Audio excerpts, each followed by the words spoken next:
Je m'appelle Dominique Martin-Ferrari, donc je suis productrice journaliste et je travaille dans l'environnement à travers les grands titres RFI, France Télévisions depuis de longue date. Et j'ai eu envie de faire quelque chose, enfin de faire de mon métier, comme certains font des ruptures dans leur vie, de faire quelque chose de libre et d'indépendant. Donc j'ai créé, au moment où on commençait à parler d'Internet, une chaîne qui s'appelle Gaia Network, qui est pour l'instant encore totalement gratuite et totalement libre de publicité, de subventions, etc. C'est-à-dire qu'on porte à quelques-uns de manière extrêmement militante.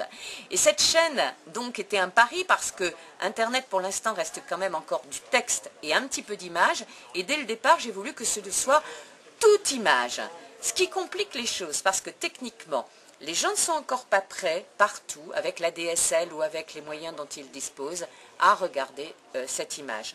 On ne sait pas forcément faire du court. Et c'était paradoxal parce que justement nous ne voulions pas faire du court, puisque aujourd'hui justement la parole est tout le temps coupée et qu'on voulait installer la parole dans sa durée, pour qu'elle soit absolument pas découpée en morceaux. Donc on avait ce paradoxe. Et puis surtout, à l'époque, on sait aussi par exemple que les moteurs de recherche comme Google et autres shippent des mots et pas des images.